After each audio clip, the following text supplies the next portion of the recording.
Something strange is happening in modern leadership. Leaders today have more dashboards, more analytics, more AI tools, more market intelligence than any generation in history. But internally, many are more anxious than ever.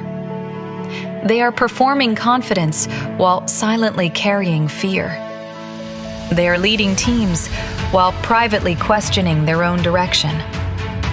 And somewhere between investor pressure, AI disruption, shareholder expectations, and the fear of becoming irrelevant, many leaders are losing themselves.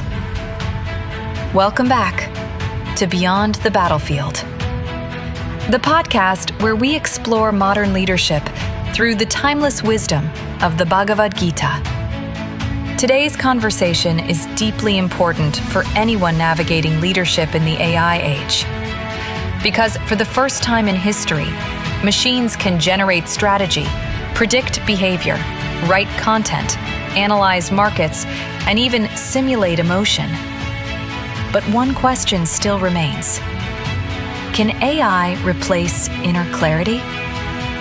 Can intelligence without self-awareness become dangerous? And perhaps most importantly, can a leader still stay truthful under pressure? Joining us today is someone who has spent decades inside that exact battlefield. From enterprise technology to GTM strategy, to scaling organizations, to guiding leadership teams through uncertainty. We are honored to welcome James B. Hayden. James has worked across high-growth technology environments, advised organizations on go-to-market transformation, and led teams through some of the toughest realities of business leadership. And in today's episode, we explore something the Bhagavad Gita revealed thousands of years ago, that leadership is not destroyed by pressure.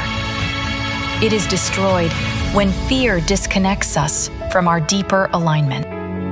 This is not just a conversation about business. It's a conversation about identity, fear, truth, and the future of conscious leadership in the AI era. So take a deep breath and let's enter the battlefield within. James, welcome to Beyond the Battlefield.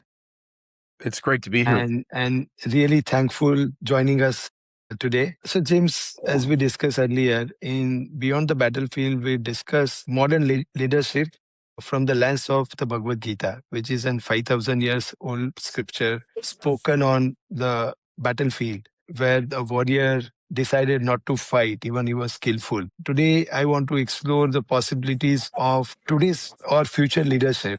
And we will also like to discuss your experience and my inclination, how the GTM will evolve in future, right? And what kind of leadership quality people should now start building in. But before we go there, first thing I want to just give a context on when Arjuna was breakdown.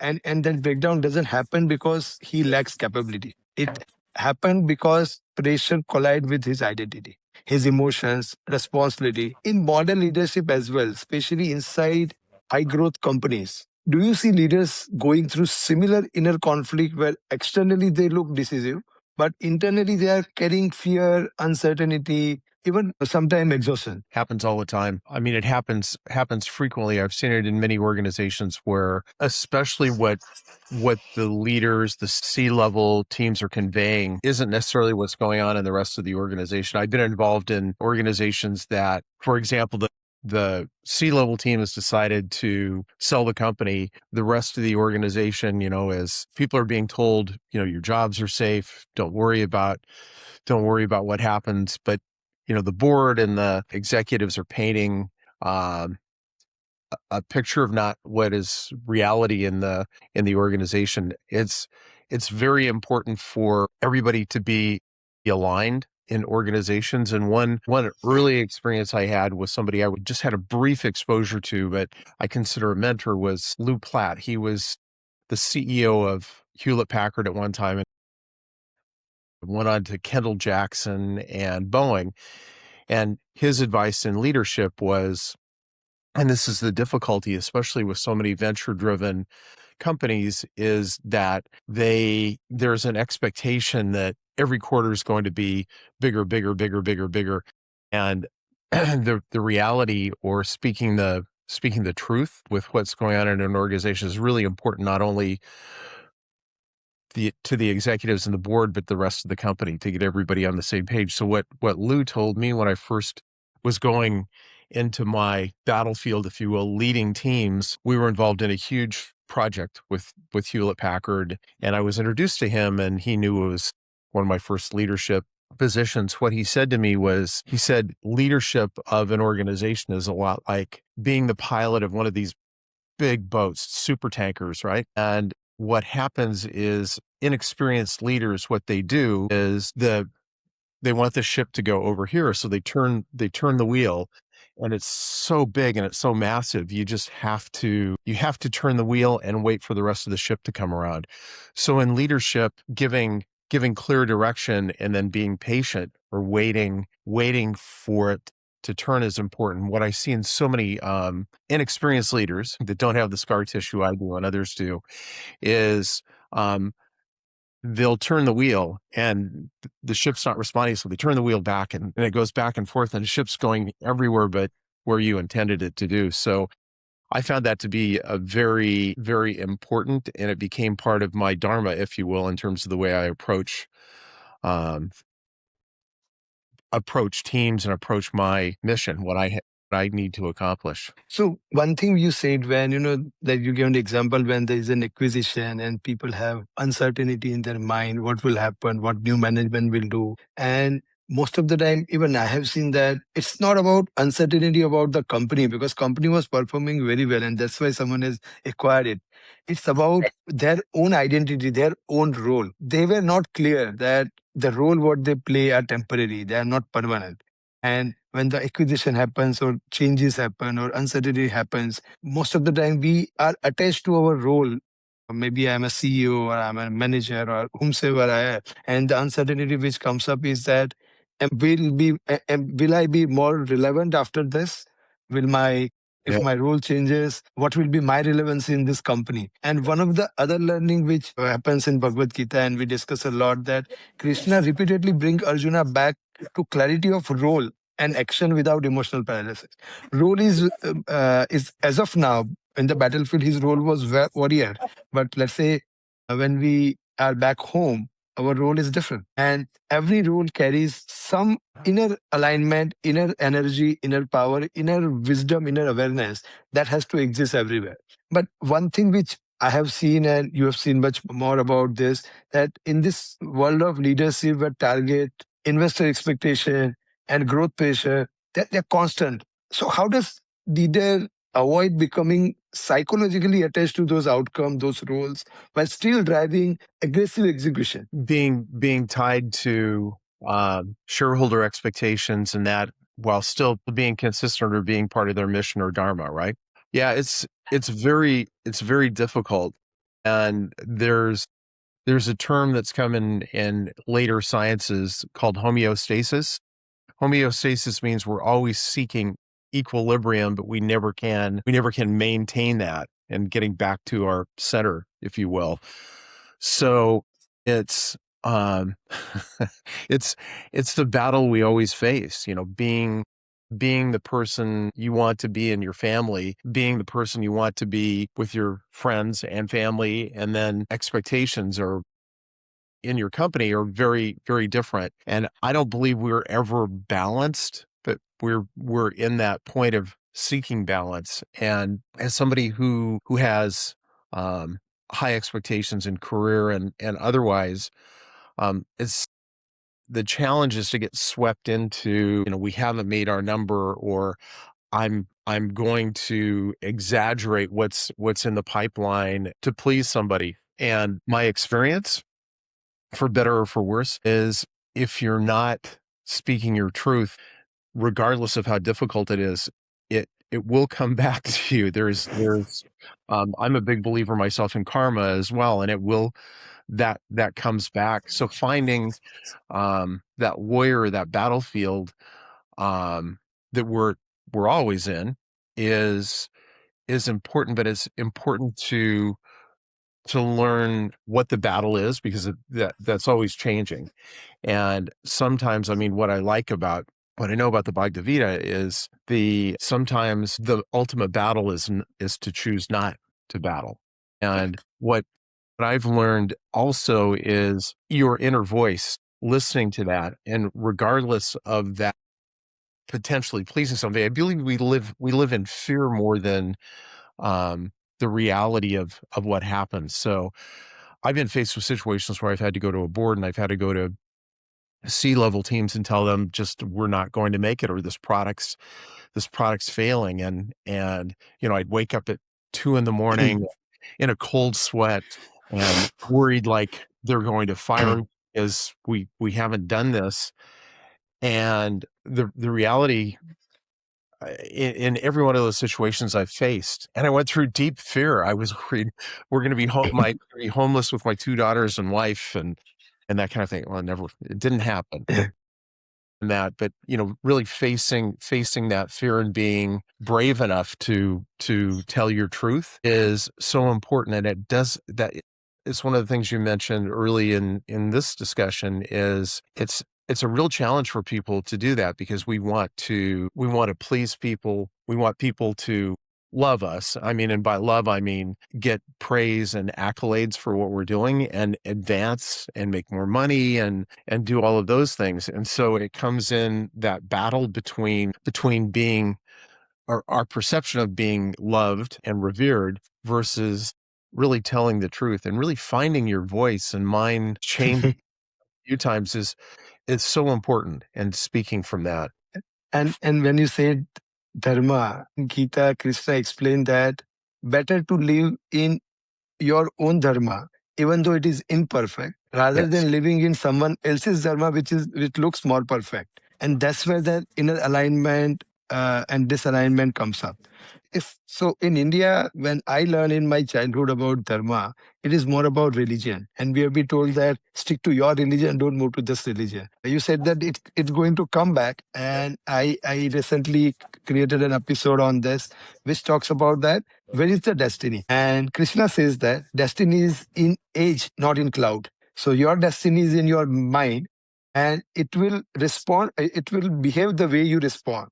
If I'm in an interview, if I don't respond right question, I'm not going to get that job. I will not grow. And that will define my destiny. So when you say everything is going to come back, it actually stores in your mind. If you don't speak out now, the glitch will be there. And Krishna says that you have to clean car again. You have to come again and clear that. There is no shortcut in the world. You are going to come back. And when you come back, those things again come back to you. Because you are storing those into your age. It's not written somewhere on the cloud. So you explain it very practical way how a human, a leader feels when they have to decide an action. Right? But moving towards Dharma, one of the idea is, it's not your duty, but it's right alignment with one's deeper role and nature. And in modern business, especially into leadership, how do leaders recognize when they are acting from genuine alignment versus simply they are just chasing growth, validation, market pressure? How do we bring that awareness into us? Wow.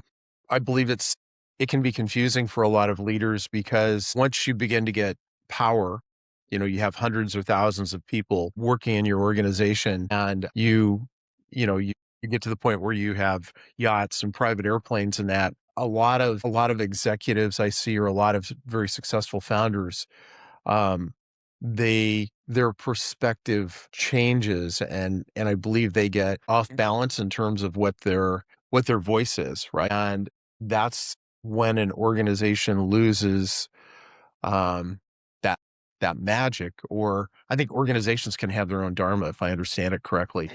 And having that mission, look at the companies that have had amazing successes. Everybody in the company, they know where they're going, and they have a direction, and they believe they're playing for something bigger than they could play for on their own. So the synergy of everybody coming together in that company is much greater.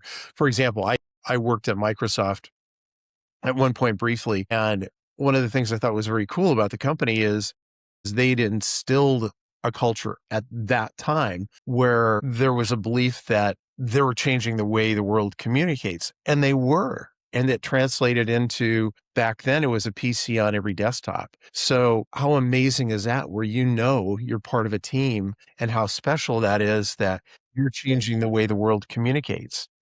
Incredible. And some of the leaders I revere today, I think they're very, very, the results are pretty obvious, but one I follow a lot is Jensen Huang, who's CEO of NVIDIA.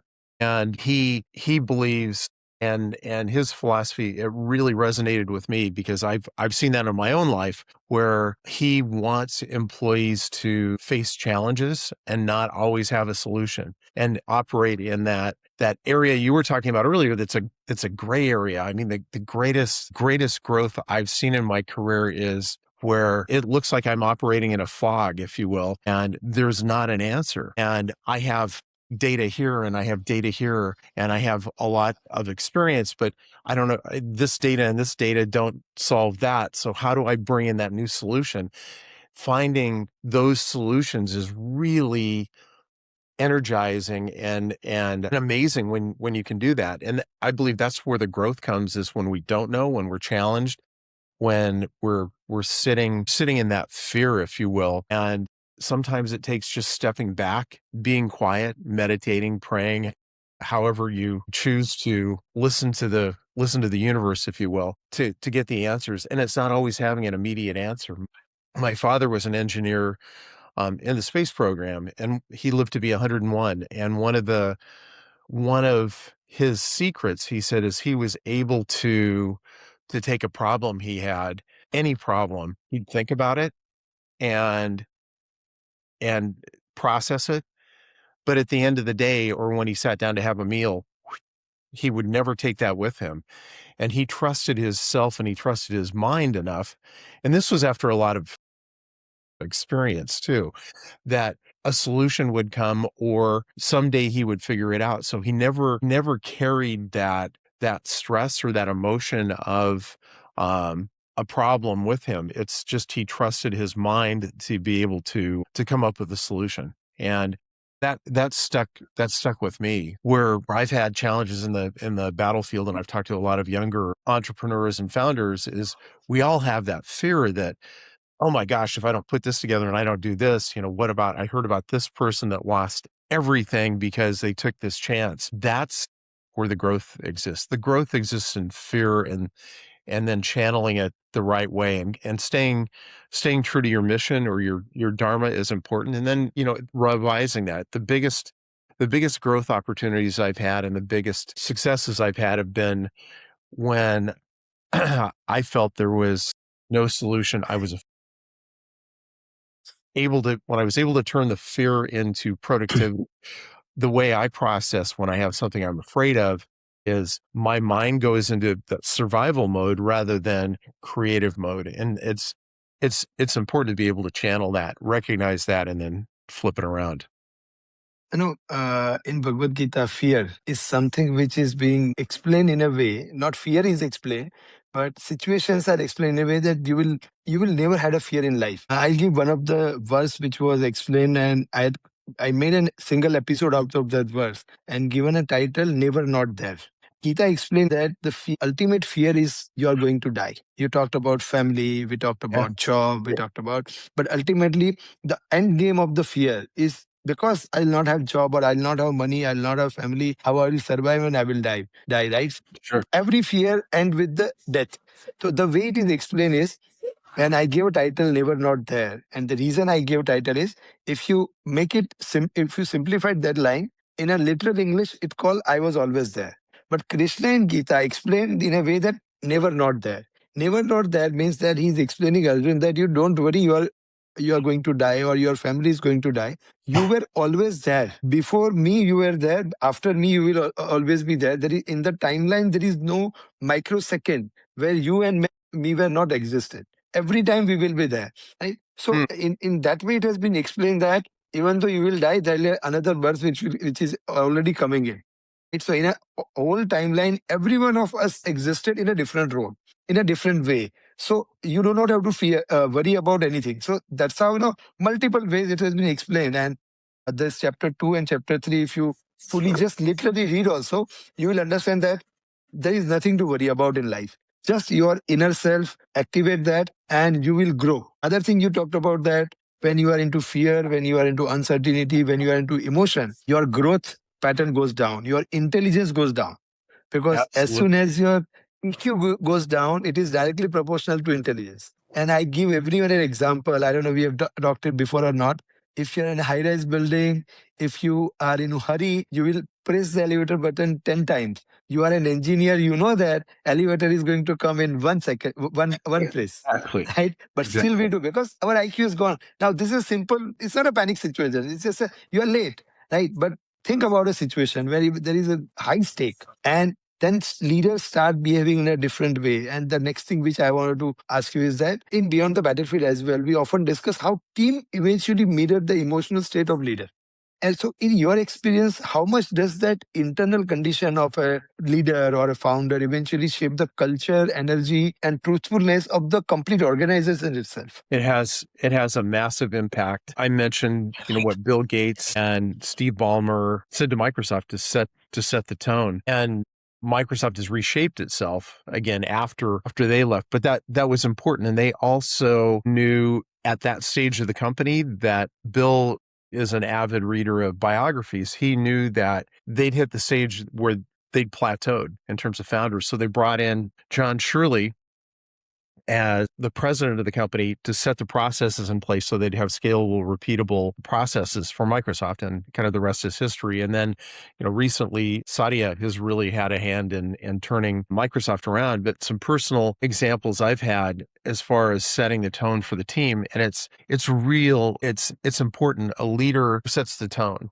and there are two ways to lead an organization. Is to draw on a battlefield analogy. The general who sits at the back of the lines with, glasses or a way to see what's going on with the team and then directs where they should be going. The other leaders, the ones we're probably more familiar with in the way I generally operate, are leaders who are in the front of the lines with the team. They're exhibiting the behaviors of how to go to battle, how to do battle, and that. So two different types of leadership.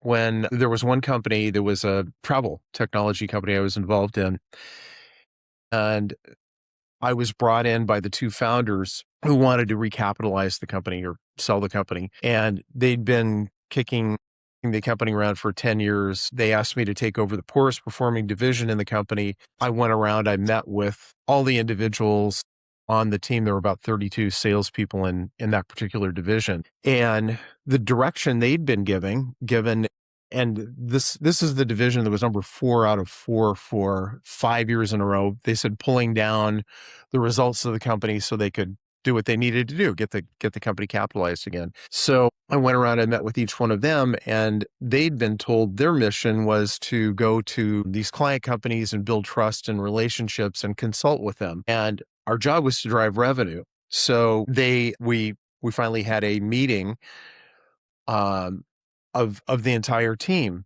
And one of the first questions they had before I spoke, and I was about to, was they said, "What are your expectations of us? You've met with everybody." And I said, "We're a revenue generating organization. That's the bread and butter, if you will, for all of us. We've got great products. We had a new product coming in that was just amazing." And I said, "Your job every day is about being in front of customers and revenue generating activity, period. That's it. Your job is about getting in front of customers and revenue generating activity." They heard that from me every time we spoke. It went out with them on sales calls, and we brought in, if you know Las Vegas, we brought in when they put up their new property, we convinced Win to put our technology in. So we started getting some big wins. I'd go out on the first few sales calls with them to show them and really not show them how it's done as much as coach them on, because we all can improve, right? And so then as we approached the middle of the year or towards the end of the year, we had a meeting in the Phoenix area in the US, and the team wanted to know how, what they should wear for the meeting. And I said, dress in a way that shows how you will exceed your revenue number this year. how you'll blow that out. And, we had Superman and Superwoman. I don't know if I can say this on your show. We had one person who dressed up as a pimp, and he said it was pumping incremental margin profitably. It was very, very clever. But the key is focus. They got a clear message of what they needed to do. And then in the meeting, I addressed the obstacles that they had in their battlefield that we shared together, which was I had the people in that were responsible for the products in the company and went completely off script. And I said, look, we've got everybody here. Let's talk about anything that stops you, that will stop you from exceeding your number. And went around, we had a discussion for 3 hours. And then what I said was, at the end of that, I said, I'll have answers back for you on everything we've talked about. Had a big list, and some of the things we'd already answered. But by next Wednesday, some I won't be able to solve. But I commit to I'll remove these things. What I'd ask of you is you find a way to exceed your number. I know it seems difficult for some of you. You find a way to do it. And I said I'd like to shake hands with each one of you, and we commit to each other what we're going to do. I said you don't have to do that. You're not going to lose your job if you choose not to shake hands. Everybody shook hands. By the end of the year, that division that was performing was 4th out of 4, was the number 1 division in the company. And of course, after that, my job changed in the company. But the key was it was focused. They had a clear message. As a leader, I was there for them and at the front of the line with them in their own battlefields. But they had a clear message in terms of what needed to be done, which was aligned with the rest of the company. And there were people who went on to be very successful and said, hey, I did things I never thought I could do. To me, that was very rewarding. Yeah, that's a clear example of leading by example. Absolutely. Leaders lead by example, and you said that right. But I just want to expand this question, and this is more coming from your expertise in go-to-market. Sure. Now, in GTM, you have multi-party involved. Till now, we were discussing in the same organization, but I have now 3 layers of the business models: a distribution, system integrator, a manufacturer. Now, that's also one organization for customer. For end customer, this is one organization which everyone works in their own role. But and at times I've seen that in the pressure, again in the high stake environment, I will not say high stake environment, but in terms of pressures that I need to grow my revenue anyhow. How do those people stay aligned, and what kind of those structural changes or structural mechanism can be built or evolved time on time so that people are focused on their vision and their individual role, and those 3 organizations do not create conflict, and that the ecosystem continue working? Well, it doesn't always happen, as you know. And the key there is really alignment and communication and prioritization. And you talked about different groups in terms of partners, like systems integrators, resellers, and then the rest of the organization. It's very clear to me, and what I work with a lot of organizations on, say, for example, a sales pipeline or, pipeline of the sales activity. So you could have a direct sales team, you have a reseller team or a systems integration team that's working on the same projects. The alignment through communication is super important. Salespeople, as you may know, and I'm guilty of that myself at times, are usually the some of the worst in terms of reporting in your CRM systems, right? So that compliance is critical, because you could have and I was just working with one company where the finance organization has one picture of the business. Operations, who's responsible for delivering the solutions, has another picture. Sales has another picture over here, and then sales will bring in an opportunity or a sale, and operations doesn't know about it. So they've got 2 weeks to respond and implement. And finance has another picture of like resources that are needed, because that communication isn't, enforce is a strong word, but it's part of it is enforcement. That communication isn't something that is they see as important. That communication then needs to be taken, especially where you have partners. I believe it was Gartner reported 2023 in technology sales, 70% of the revenue comes through channel partners. So that's super important that you have consistent communication across your partners, across internal organizations like sales. Sales is reporting back those opportunities, that there's a communication that spreads across the business. So also, the value of what each one of those parties brings to the table, because the ones that I mentioned, your channel partners are super, super important. Your direct sales is important. It's important they understand what they're a part of within the business and the part they play in it. So, a lot of sales, I think you're probably hitting it, direct sales and channel can have conflict. That's why it's important to have a CRM system and have your partners and your direct sales team aligned and have clear rules like of engagement, but also have that information going back to your internal teams that are important. So it's selecting the right partners and players on your team to be in your battlefield, and then the leader outlines what each one of their roles are, and you cannot communicate enough around those Yeah. areas. So connecting those players, and it's like that analogy I used earlier of turning the wheel in the battleship. It's like, hey, we're headed this direction when you have a change, and every one of those groups knows what that change is. And as I mentioned in the example with the hospitality or the travel technology company, it breaks down to your role is, and your role could be maximizing your time in front of clients and revenue generating activity, for example, is your role in this is to do that, right? That's your job. Or on the battlefield, to hold this line, or to not hold this line, that we're choosing not to go to battle. But it's a leader. Good leaders are really hard to find because you can get caught up in so many other things that are important. There's nothing more Yeah. important than your team being aligned and headed in the same direction. I think over communication is something which I term is that, because when you communicate once about strategy, about structure, about plan, about individual's role, sometimes when the team is not within your control, and when I say not control, you don't have direct influence, because those resellers have their own P&L and their own priorities. You can't overnight change those resellers and those partners.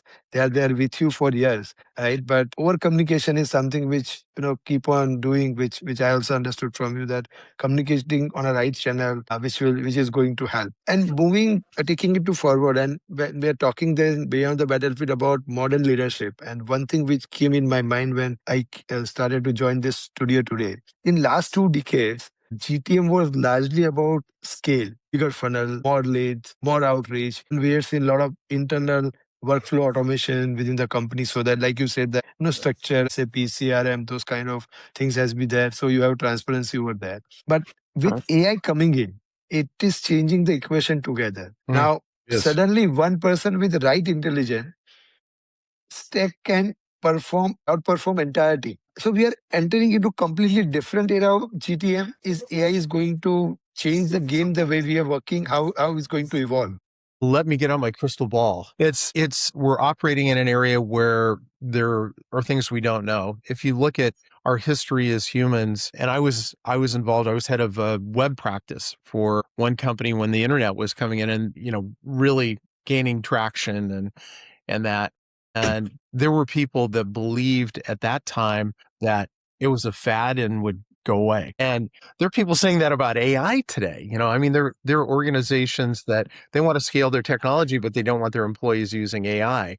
And on the other hand, there are some of the biggest tech companies, I don't know if your company's doing that are actually tracking and stack ranking employee usage. Now, I believe McKinsey came out last week and said there's a 3-to-1 return. So every dollar companies invest in AI, they're getting $3 back. And it went farther, though, went specific to say that it's not just pray and spray across the organization. It's in focused areas. Maybe it's just 3 areas where AI is being utilized. So we're real early stage still on what I'd call modern day AI.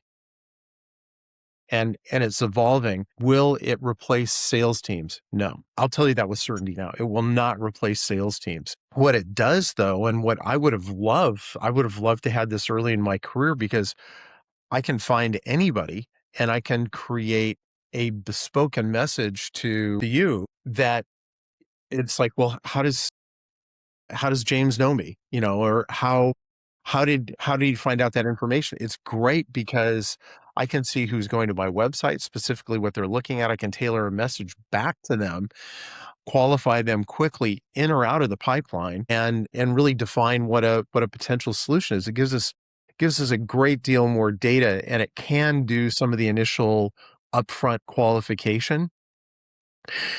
When it comes down to trust, first of all, we know, and we've all seen the stories that AI lies. Well, people do too sometimes. So we need to be careful of that. It's is AI the master or the servant? It should be our servant. When it comes right down to it. I've said it, and other people have said the same thing, that AI will not replace salespeople. The people that will thrive in sales will be AI enabled. There's no question about it. No question. And if they're not AI enabled now, they're behind. They should be. And then they will be replaced. Pardon me?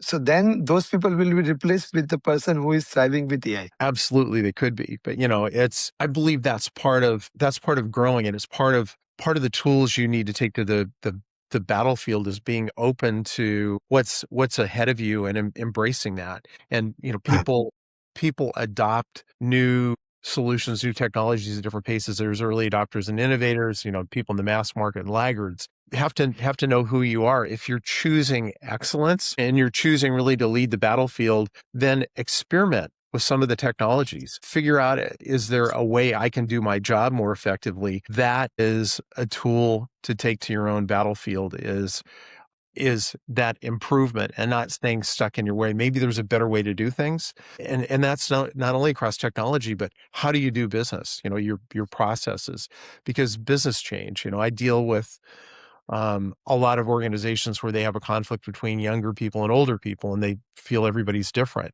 And what I see is older people that come in have wisdom, and they have that pattern recognition. They've seen the movie, and they know intuitively how to solve a solution, right? Younger people have grown up with the technology that the older people haven't. So the people I've seen in organizations where they've integrated different ages as well have been, they bring in people that have that wisdom, who have to have the attitude that I don't know everything. I have a beginner's mindset when it comes to this technology over here, and I'm willing to learn. A friend of mine coined the term mentern, a mentor and an intern at the same time in an organization. And I think that's true. And it's part of the team culture you were talking about too, is having that acceptance. Everybody has a different role. People may have different perspectives, but celebrate those perspectives and leverage those, make the most of those. One of the biggest frustrations that I keep reading reports about it, is people don't feel heard in organizations, or that their ideas are valued. And the people that know the battlefield, that know the customers the best, are the ones that are on the front line.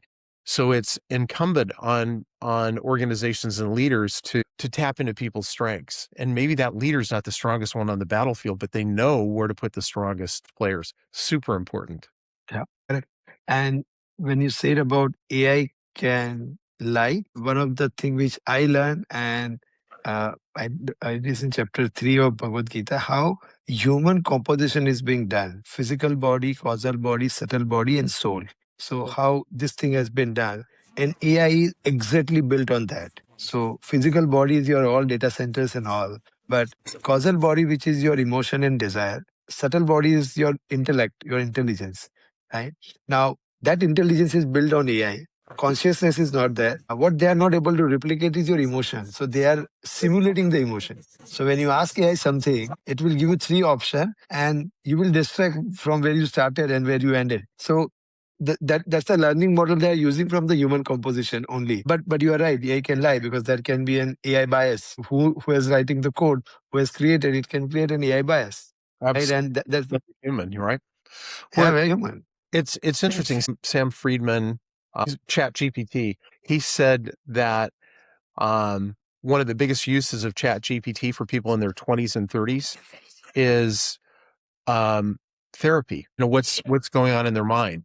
So think about that. You're turning to AI to get advice on your own improvement. You're turning to a machine to get that advice. It's interesting. I'm not saying it's bad or good. I took the challenge I put in and I asked, tell me something I don't know about myself. It's interesting. It's an interesting thing to put in AI and you'll get interesting answers back on that. But that may be over reliance on what AI is, because we get, as I think as humans, people I talk to, and I know myself, I get some of my best insights and answers, and where I've chosen not to be in a battlefield, I'm looking for the solution to equip myself better. It's not when I'm working, and it's not when I'm online. It may be on a mountain or when I'm in solitude or meditating. That's when some of the best insights come. I think we have to have that balance as well. There was a term John Nesbitt, who wrote Megatrends, came up with, which was high tech, high touch. The greater the velocity or adoption of technology we have, the greater need we have for human interaction and touch. And we saw that during the pandemic. There was massive amounts of mental illness that occurred because people were so isolated. Yeah, there's a lot to. Yeah. It's going to be a very messy world moving forward. So before we close, one last thing which I want to discuss with you is intention behind action. Now, one thing in Bhagavad Gita which explored deeply your intention behind action. Like you said that you not every time you need to fight a battlefield. Sometimes you have to leave the battlefield as well, and that what Krishna did one time in his life. He decided he will not fight, and Krishna himself moved away from a big battle because the intention was not to win. Intention was to save the society. Because if that battlefield has been fought, there are a lot of people who will lose their lives, and he decided I'll not fight. And that's why one of his name, Ranchod, came in because he left the battlefield to run his battlefield and he left. So his name is also like that made. In right. So AI can massively amplify execution, but it cannot decide intention. That's what we discussed. Right. So intention is something which I want to do. Killing someone is not bad if my intention is right. Army, military, they're killing multiple people. They're not being sentenced, right? Because their intention is to save the country, killing the enemy. But you and me, if we are killing someone, we are behind the bars.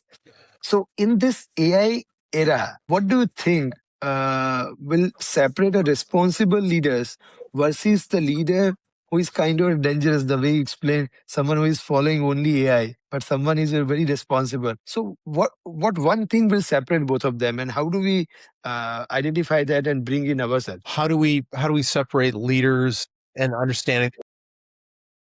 It's about human interaction when it comes down to it, and that I believe we have a sense, some people call it gut feel, of a person's intention with what they're doing. So, if somebody lays out a bunch of garbage or BS, right? I'm sure you've had it. I've had it where you just sense like, they're in this because they're going to get a bigger bonus if we do this, rather than being concerned about what you are. Ultimately, understanding what that intentionality is behind a leader, what they're concerned about. Like, a lot of people talk about being servant leaders, and seeing that in action where somebody really cares about the people on their team, is concerned, and they're not jumping from one thing to the next.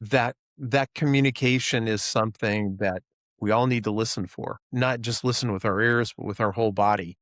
That's one thing AI doesn't do. Is 90% of human communication is nonverbal. So when you're with with people in a meeting, I think understanding the intentionality of the team is really important. And I see misalignment between some organizations, like an executive team, where we're going to flip this company and we're all going to make $10 million each, or $50 million each, and not communicating to employees what the intention is, that we're going to flip the company and we just don't care what happens to you, right?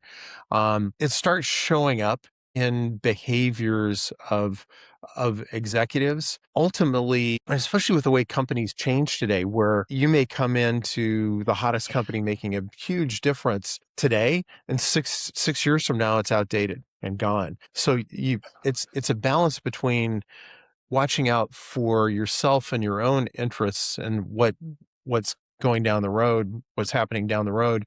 And I think really caring for people is so important, and having that, developing a loyal tribe.